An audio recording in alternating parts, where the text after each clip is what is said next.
Assalamualaikum. This is Dr. Mohammad Naveed Jafar, second year mathematics chapter number 6 exercise number 6.6. आज के इस lecture के अंदर हम बात करने जा रहे हैं क्वेश्चन नंबर 2 के पार्ट नंबर 7 की। सो आइए चलते हैं व्हाइट बोर्ड की जानिब और देखते हैं इसका सोल्यूशन। पार्ट 7 में एक्चुअली क्या सवाल है, ये सारे एक इम्पोर्टेंट क्वेश्चंस हैं आपके यहाँ पे। पार्ट 7 में ये पूछा जा रहा है कि आप इस हाइपरबोला के अगेंस्ट 9x² माइनस 12x, उसके बाद माइनस y², ये आपके पास आ गया माइनस 2y और प्लस 2 इज इक्वल्स टू 0। लो जी, इस हाइपरबोला के अगेंस्ट जितने भी ये ऊपर बताए गए फैक्टर्स हैं, सेंटर है, फोसाई है, इसेंट्रिसिटी है, वर्टिसेस हैं, डायरेक्ट्रिसेस हैं, इन तमाम को हमने यहाँ से कैलकुलेट करके देना है। सो हम इसके सोल्यूशन की जानिब मूव करेंगे। सबसे पहले हम लिखते हैं सोल्यूशन में कि जो गिवन है उस इक्वेशन को लिखते हैं। सो मैं यहाँ पे मेंशन किए देता हूँ गिवन दैट हमारे पास गिवन है 9x² minus 12x minus y² minus 2y plus 2 is equals to 0। सबसे पहला काम आपका ये होता है कि आप x वाली टर्म्स को सेपरेट कर लें और y वाली टर्म्स को सेपरेट कर लें यहाँ से। तो आपने देखा कि पहली जो दो टर्म्स हैं जिसमें है 9x² माइनस 12x, ये हमने अलग कर ली, एक ब्रैकेट में लिख ली, माइनस यहाँ से हम y² में से ये कॉमन ले लेते हैं, प्लस 2y ये अलग कर दिया और प्लस 2 इज इक्वल्स टू 0, इस तरह से लिख दिया। अब इनके स्क्वायर कंप्लीट करते हैं। स्क्वायर कंप्लीट करने से पहले आप इसका ये कॉन्टेक्स्ट भी देख सकते हैं कि अगर x के साथ कुछ x² के साथ कोई वैल्यू आ रही है तो अगर आप वहाँ से कॉमन ले लें तो वो आपके लिए ज़्यादा सूटेबल है। सो अगर मैं 9 एग्जैक्टली कॉमन निकाल लूँ तो 9 कॉमन निकालने के बाद मेरे पास ये कुछ इस तरह से आएगा, x² माइनस 12/9x और ये आ जाएगा माइनस y² प्लस 2y और प्लस 2 इज इक्वल्स टू 0। उसके बाद देखिएगा, अब आप इसको पहले लिख लें 9 इंटू x² माइनस ये 3 पे कैंसिल हो रहा है तो 4/3 रह जाएगा, x minus y² plus 2y और प्लस 2 इज इक्वल्स टू 0। अब हम इनके स्क्वायर्स कंप्लीट करते हैं। अच्छा जी, जब हमने स्क्वायर्स कंप्लीट करने हैं तो ये हमारे पास क्या सीन बनेगा, ज़रा गौर कीजिएगा। मैं 9 को बाहर लिख रहा हूँ, ये आ जाएगा x² माइनस 2, फॉर्मूले में जो आता है ये x आ गया। अब आप यहाँ से जज करें कि 2x है, आप 4/3 बनाना चाहते हैं तो यहाँ पे एक्चुअली 2/3 होना चाहिए। सो 2/3 होगा, इसका मतलब है आप 2/3 का स्क्वायर जो है इसमें ऐड कर रहे हैं, तो जाहिर है आपको 2/3 का स्क्वायर इसमें से सब्ट्रैक्ट भी करना पड़ेगा। ये आपका ये पहला फैक्टर हो गया x वाला। माइनस अब y² वाले को सॉल्व कर लेते हैं, y² प्लस 2 इंटू y और अब इसके साथ 1 ही होना चाहिए चूंकि 2y है, इसका मतलब आप 1 स्क्वायर ऐड कर रहे हैं और 1 स्क्वायर सब्ट्रैक्ट कर रहे हैं, प्लस 2 इज इक्वल्स टू 0। अब इसको ऊपर प्रोसीड कीजिएगा, आपके पास क्या आ रहा है 9 इंटू ये बन जाएगा x माइनस 2/3 और इसका स्क्वायर, ये ब्रैकेट लगा देता हूं ताकि 9 बाहर रहे, और ये आ रहा है माइनस 4/9, ये बन गया। लें जी, उसके बाद माइनस इसको एक दफ़ा लिख दीजिए y प्लस 1 का स्क्वायर माइनस 1, ये क्लोज कर दीजिए और प्लस 2 इज इक्वल्स टू 0। अब ये 9 को अंदर मल्टीप्लाई करते हैं तो ये आ जाएगा 9 into x minus 2/3 square minus 9, जब इससे मल्टीप्लाई हो जाएगा तो ये 4 रह जाएगा, माइनस ये आपके पास आ जाएगा y plus 1 square minus minus plus 1 plus ये आ जाएगा 2 इज इक्वल्स टू 0। लें जी, अब आप देखिएगा क्या बचता है, यहाँ से ये आ जाएगा 9 into x minus 2/3 square minus इसको लिख लें y प्लस 1 स्क्वायर। अब देखें ये प्लस का 3 और ये माइनस का 4 है, तो यहाँ -1 बच जाएगा इज इक्वल्स टू 0। अब हम क्या करेंगे, ये जो -1 है इसको राइट पे ले जाएंगे, तो ये आ जाएगा 9 इंटू एक्स माइनस 2/3 इसका स्क्वायर माइनस y प्लस 1 इसका स्क्वायर इज इक्वल्स टू 1। ये आपके पास इक्वेशन बन जाएगी। नहीं जी, अब इस इक्वेशन के मुताबिक तो इसके बाद अब आपने करना ये है कि ये हाइपरबोला की इक्वेशन तकरीबन सेटल्ड है सारी। सिर्फ आप ये कर दें यहाँ पे कि x माइनस 2/3 इसका स्क्वायर, इसको आप डिवाइडेड बाय 1/9 कर दें, माइनस ये आ जाएगा y प्लस 1 स्क्वायर और इसको डिवाइडेड बाय 1 कर दें इज इक्वल्स टू 1, और ये हमारी इक्वेशन नंबर 1 हो जाएगी। अब आप देखिएगा यहाँ से इसको आप चेंज करें, रीअरेंज कर लें, और वो क्या करें आप यहाँ पे रिप्लेस कर लें और इस तरह से कुछ रिप्लेस कर लें कि x minus 2/3 is equals to capital X और y plus 1 is equals to capital Y। ये आ जाएगा। सो ये इंटरचेंज करने के बाद आप देखेंगे यहाँ पे क्या आ जाएगा, ये आ जाएगा कैपिटल X स्क्वायर ओवर 1/9 और minus capital Y square over 1 is equals to 1। इसको आप इक्वेशन नंबर 2 का नाम दे दें। लो जी, अब आप तमाम फैक्टर्स को पहले कैलकुलेट कर लेंगे A, B, C, और फिर उसके बाद इन तमाम वैल्यूज़ की मदद से हम बाकी रिमेनिंग पार्ट जो है वो उसको प्रोसीड करेंगे।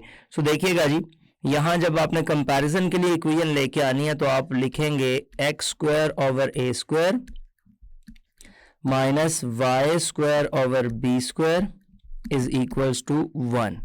अब जब आप यहाँ पे कंपेयर करेंगे तो a स्क्वायर की जो वैल्यू है वो है 1/9 which implies that a is equals to 1/3। ये आपके पास a की वैल्यू आपने इस तरह से फाइंड कर ली कि a की वैल्यू आपके पास आ गई है 1/3। उसके बाद जब आप b स्क्वायर की जानिब जाएंगे तो b स्क्वायर को देखिएगा, यहाँ b स्क्वायर जो है वो आपके पास 1 है और b की वैल्यू आपके पास भी 1 आ गई।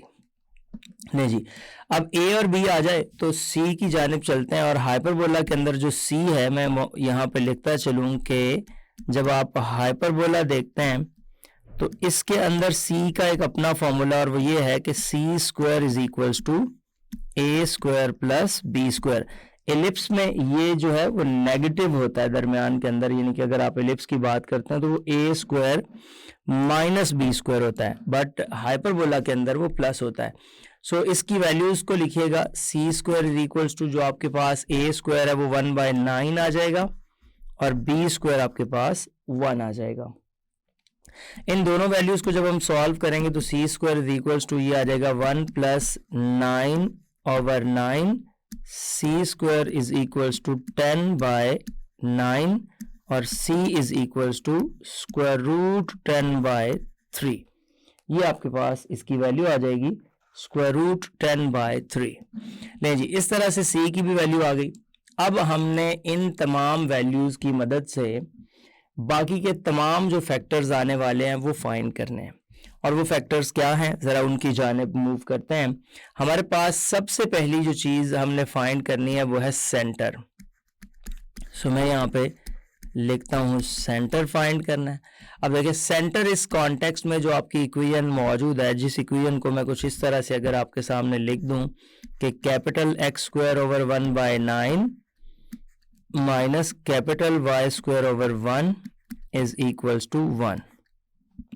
इस इक्वेशन में जो सेंटर आ रहा है c ऑफ h के, चूंकि वो यहाँ पे आपको बज़ाहिर नजर आ रहा है x स्क्वायर y स्क्वायर में कुछ एडिशन सब्ट्रैक्शन नहीं है, तो सेंटर ऑब्वियसली इसका 0 है, but in the form of capital x capital y। But हमें तो answer small x Y coordinate system में चाहिए, तो मैं यहाँ पे ये कह देता हूँ कि कैपिटल x जो है इधर इसके मुताबिक 0 के इक्वल है, कैपिटल y इसके मुताबिक 0 के इक्वल है। कैपिटल x की वैल्यू आपके पास क्या है वो यहाँ पे प्रोसीड कर दीजिएगा, और इसी तरह कैपिटल वाई की वैल्यू। तो जो कैपिटल एक्स है वो आपका x माइनस 2/3 है, ये आ जाएगा x minus 2/3 is equals to 0। Capital Y आपका y प्लस 1 है इज इक्वल्स टू 0। लें जी, इसके मुताबिक जो आपका सेंटर बन रहा है वो x इज इक्वल्स टू 2/3 और y इज इक्वल्स टू -1, यानी कि मैं अगर c ऑफ h के in terms of small x Y coordinate system लिखूं तो मेरे पास वो आ रहा है 2/3 एंड -1। ये पहला फैक्टर था जो मैंने यहाँ से फाइंड कर लिया। दूसरे की जानिब चलते हैं। नंबर 2 पे जो आपने फाइंड करना है सेंटर के बाद वो फोसाई है। अब फोसाई आपको ये डिसाइड करना होता है कि इसका ट्रांसवर्स एक्सेस कौन सा है। तो अगर आप इक्वेशन देखते हैं तो वो है x² ओवर 1/9 तो minus y² over 1 is equals to 1, ये है।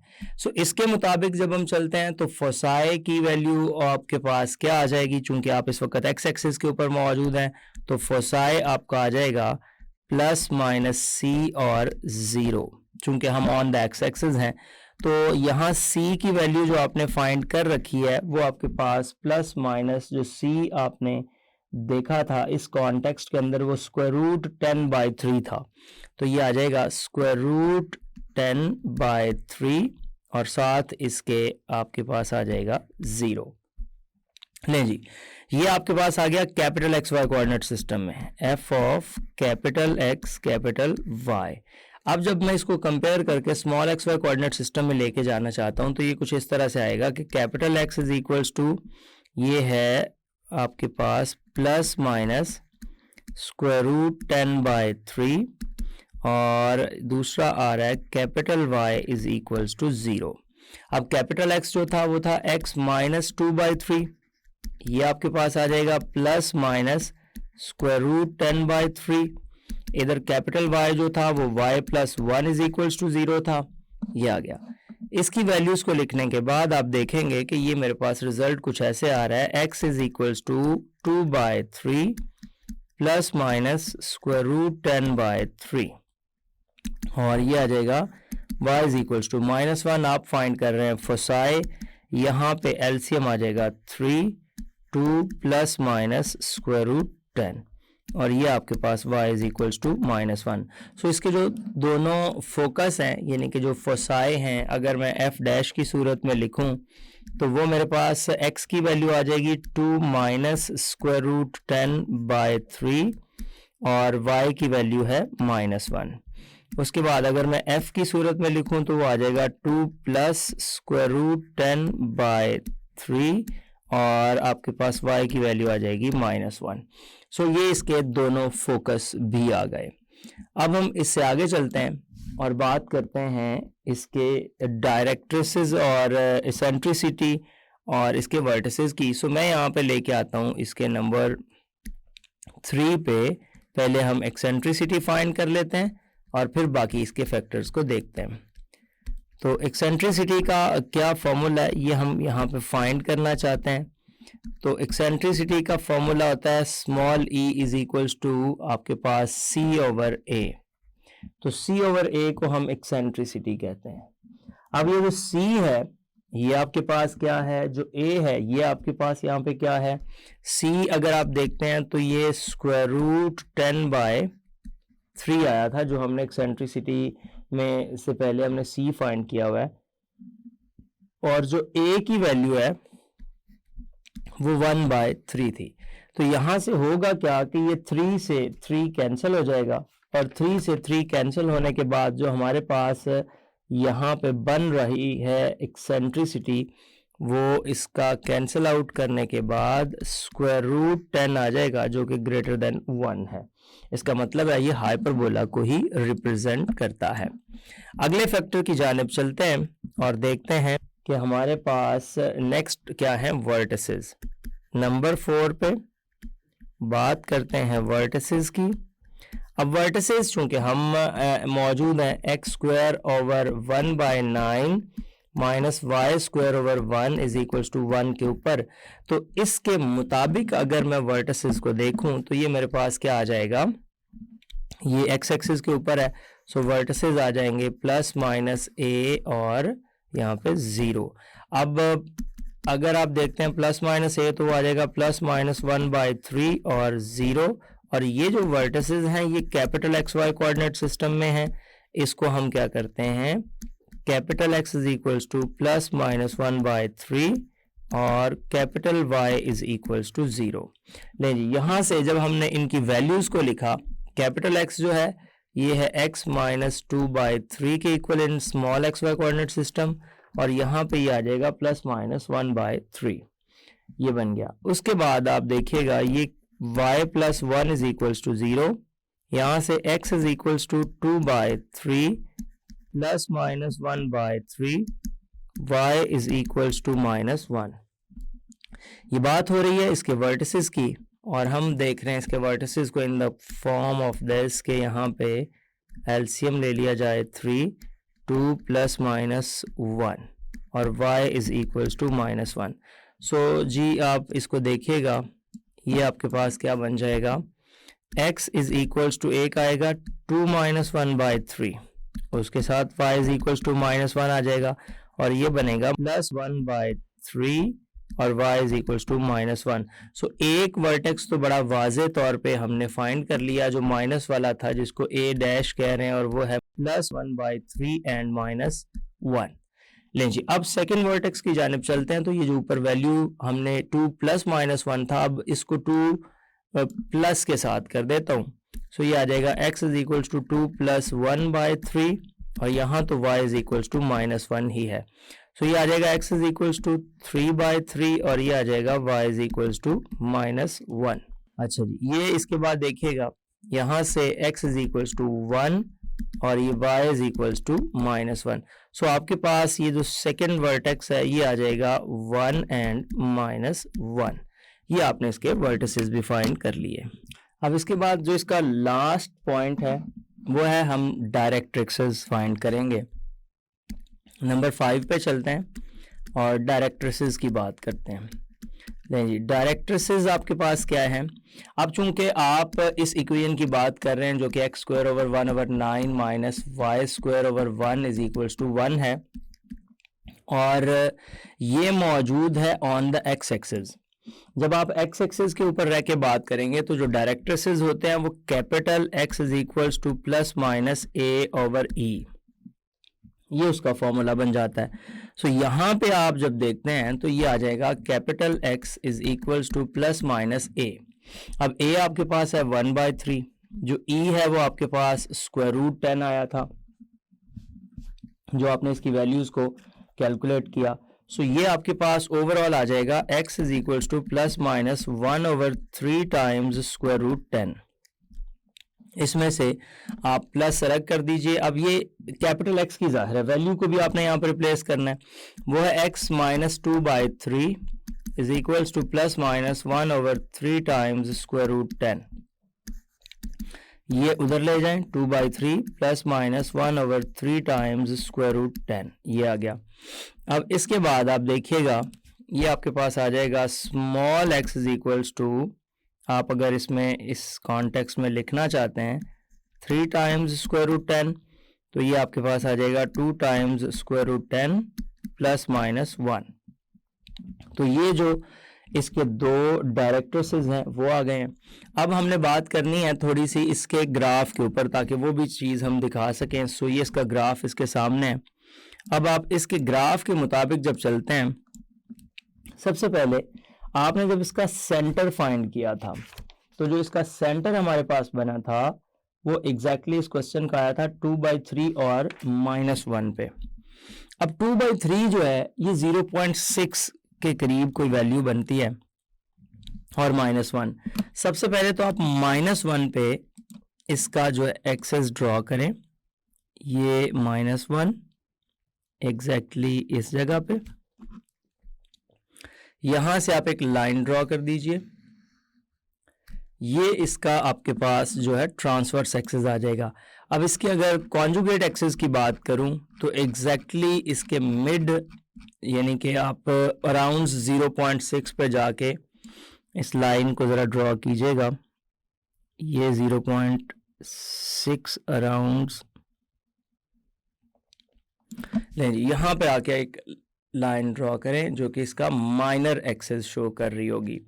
अब आप इस कॉन्टेक्स्ट में देखेंगे कि ये इसका सेंटर है जो हम फाइंड करना चाह रहे थे, और सेंटर हमारे पास इसका था एग्जैक्टली 2/3 और -1।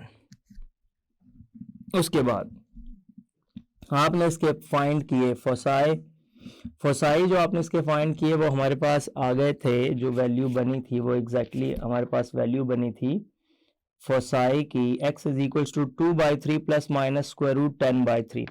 अगर आप √10/3 की बात करते हैं वो 3.3 समथिंग बनेगा, तो +-1 नहीं, मतलब 2/3 में लाइट सा आप कह लें कि 1 ऐड होगा 2/3 में, तो वो आपके पास 1.6 अराउंड्स बनेगा। तो मतलब ये एग्जैक्टली कोई इस जगह पे लाई करेगा, इधर एग्जैक्टली कोई आपके पास जो वैल्यू है वो इस जगह पे आ जाएगी। इसके मुताबिक उतने ही डिस्टेंस पे आप इधर आ जाएं। नहीं जी, यहाँ से ये आपके पास फोसाई हो जाएंगे। अब इसकी डायरेक्ट्रिसेस को भी अगर आप साथ देख लें तो वो 2 लाइंस बनेंगी। मैं थोड़ा सा इस तरह से उन लाइंस को ड्रॉ कर दूं, अगर बारीक में, एक लाइन ये इधर बन जाएगी और एक लाइन एग्जैक्टली हमारी इधर बन जाएगी। सो ये इसके 2 डायरेक्ट्रिसेस आ जाएंगे, और इस तरह हमने इसके तमाम फैक्टर्स को कैलकुलेट करके यहाँ पे रख दिया। जी, तो देखा आपने किस तरह से हमने परफॉर्म किया इस क्वेश्चन को, पार्ट नंबर 7 को। ये था आज का lecture. Hope so you understand the today's lecture. This is end of our lecture.